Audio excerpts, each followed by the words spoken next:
With the alarming increase of school campus shootings, we have been told to do 3 things. Run away from the shooter if you can. Hide if there's no escape. Fight if you must. But if you must fight, how do you defend yourself? What do you do? As a teacher or student, you could find yourself in a very uncomfortable situation, one which you have never been trained.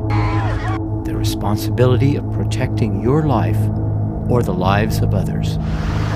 I'm a teacher, and like many of you teachers, we are appalled at the on-campus violence that has been happening across our nation. We as teachers have a responsibility to not only educate our students, but also protect them while they're in class. It's frightening to think what might happen if an active shooter not only came on campus, but came into a classroom that you were teaching.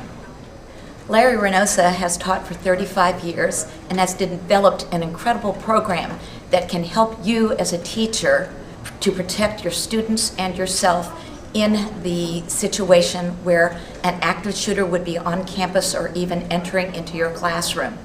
This is very scary stuff that a lot of us teachers do not even like to think about could happen, but it could happen. It has happened all over our nation. Larry has developed a simple 5-step program that can help you to minimize the danger in your class and maximize the chances of survival for both you and your students if this were ever to happen in your classroom. Step 1, the teacher must take charge of the class. Maintain calm and organization. What was that? Check it out. I'll be right back. Now I need to talk to you, the teacher. What are the strategies behind these maneuvers that we've done in the classroom? I want you as a teacher to be the lead. You're going to provide the calm, you're going to provide the organization behind all of this.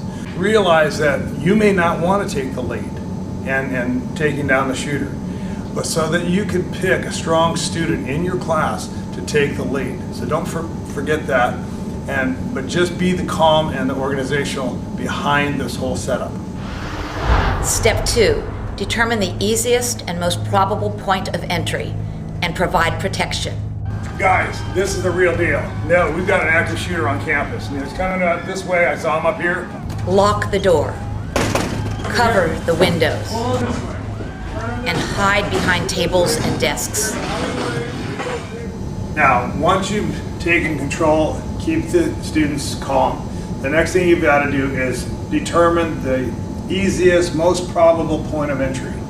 Now, this particular classroom setup is such that we've got a double door over here, and we've got a backup door to a women's locker room back here.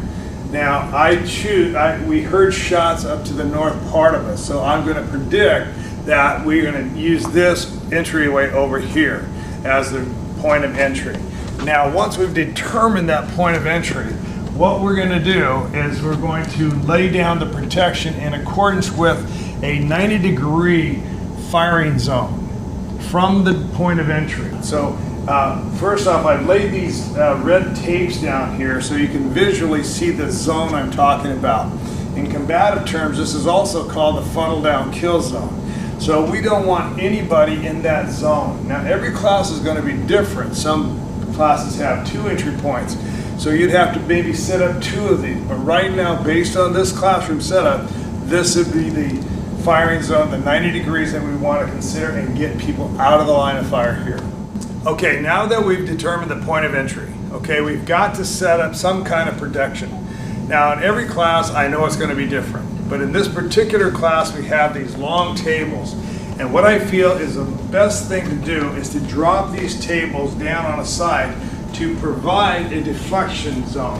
For instance, the shooter comes in here and starts firing the rounds up against this wall. What's going to happen is that the bullets will bounce off this wall and then be bouncing over here. They could hit these tables and ricochet back. And so we want to make sure that we have some kind of protective surface to stop those bouncing bullets, this shrapnel, if you will. I think that's a very important point, because if you just duck under the tables, but you have a very small area of protection, whereas here you have a whole surface of protection that may just guard you against a flying bullet. I also understand that in many different cases of rooms that have stadium seating perhaps, those desks are not movable. So my advice in that case is drop down and move. Of course, the key is to move, but once you lock down a room, you're going to have to find the best protection you possibly can, either a teacher's desk or chairs that have an attached desk to them. Those can be used much like we're doing the tables here today. But every classroom would have to have its own consideration, and that's a service that I would provide also in assessing each classroom and giving a plan of strategy towards that classroom specifically. Step 3, silence all cell phones and hide behind the tables. Now the rest of you in the class, you've got to stay down, but also at this point you want to silence all your cell phones. Turn them off or on vibrate, okay? Now the other thing that I want to point out, one on my team, Dana, do you have a phone? Okay, Dana, you want to assign somebody on the team to call 911 right now. So don't do it right now, but go ahead and call 911. Also, who else has a phone over here? Anybody over here has got a phone? I want you to call 911. Now, tell them our location, tell them that we've locked down the room and what's going on. Don't hang up. Keep them on the line. Tell me when you got them on the line, okay? Just say, I got them on the line, okay? I want to talk to them afterwards. But it's really important you stay down and that you keep those cell phones silent, okay? Step 4, the teacher must select a physically strong 3 or 4 person team and instruct them as to their jobs. Your job is to tackle the guy by the feet. You take him down, right? Go for his feet. Don't think of anything else. Just grab him by the feet. Josh, I want you to go to the waistband. Look for any extraneous weapons. It may be a holster, okay? But it could be tucked into his pants pocket in front or back. Maria, you back us up. Once we get that guy down, you can stop on him, okay? Hold him down, you put everything you're worth, okay? This guy's gonna come in here. Now, just lay low. We gotta be patient. Under no circumstances are we gonna open this door. He's got to come in by himself. Do you understand that? Okay, now we've got another very important job to do. The teacher has to take on, as they're taking on the lead, has to choose a team, a strong team to work with very quickly. So what I'm going to do, be the teacher, but now at this point, maybe I don't feel capable of doing this. So what I'm going to do is I'm going to pick a 4-person team and I'm going to assign the first person to be the lead. Now Nicolette is one of my self-defense and self-prevention students. I know she's got history in doing this, so I'm going to call on her and make her the lead. I'm going to set her right next to the door. Okay, you're the lead. And your job as lead is to engage the shooter. Now we know that the shooter's going to have to come in with barrel first, regardless whether he has a handgun or a rifle, okay? So as soon as that barrel comes in, I want the lead to take and engage that barrel. Take it up, push it to the ceiling. If that gun goes off, it's going to be firing at the ceiling. Bullets are going to be bouncing off, and hopefully the students will be protected behind the tables. Her first team member is going to be Cliff. His job is to tackle the guy by the legs, take him down. Marco's a second teammate. He's going to be attacking the shooter, looking for extra guns. If he finds a handgun here or there, he's going to take those guns, take them, and throw them into a trash can and get him out of sight. The third member of the team, Dana down there, she's going to back everybody up and help incapacitate that shooter. Now you got your team set up, okay? This all, once again, has to happen very quickly, but it's very important that the instructor stays calm and organized. So you got your team set up. They're over by the door, out of the line of fire. We've shown you that by the tapes. Team leader is going to engage the shooter as they come in, okay? As the shooter comes in, we know that they're going to lead with the barrel. At this point, stop. At this point, right now, you have to understand one thing. This is the darkened room. We've only got the lights on to show you this. So he's coming from a very well lit area outside to a very darkened area. He's going to be blinded for about a few seconds. That's your opportunity. So what I want is the team leader to engage the barrel of the gun, push that thing to the ceiling. He's going to start firing, right? This is an automatic AR-15 replica, and he's going to start firing. But she wants to start disengaging that. He's going to fight with them, and he's going to come into the room, and she's going to start stripping the gun out of his hand. Stop.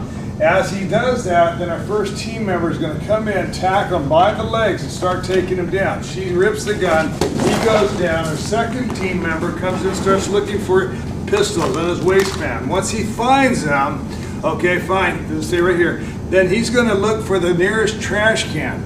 Now he goes ahead, and at the same time, here comes our third teammate to help hold down the shooter. At this point in time, the lead strikes the shooter in the head, always being aware of where the barrel's pointed. Now, at this point, the gun's not going to go off, and I do not advocate, once again, like I said, to turn the gun on the shooter to shoot them, okay? Because that's going to harm our teammates, okay? But once we have him down, hold him down. Now, the reason we take the gun and we put it in the trash can, as we will also take this gun, the primary gun, and hide it out of sight once we have the shooter incapacitated, because when the police respond, we don't want to be seen holding any kind of weapon, because they may make a mistake and us for the shooter. That's a very dangerous position to be in. So even though we've got the weapons and they're safe, we need to hide and put them out of the sight. We can always tell the police responders they're over there, okay? And then thus we're going to be safe. Keep your hands open. All the students need to stay down as the police respond. We need to hold this guy down. He puts up a fight. We can do whatever we want to with him, but hold him down and incapacitate him.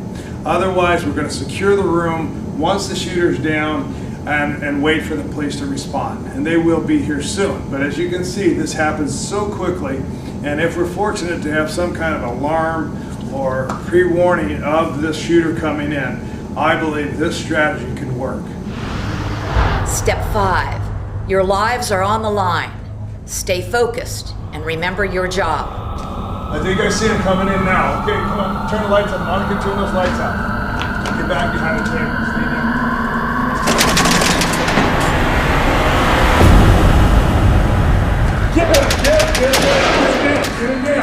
Get him down, lay him down. Boom. No one wants to think about events like these happening, but the reality is, today, with more frequent campus shooting incidents, you must learn realistic possibilities of what to do if confronted by a shooter.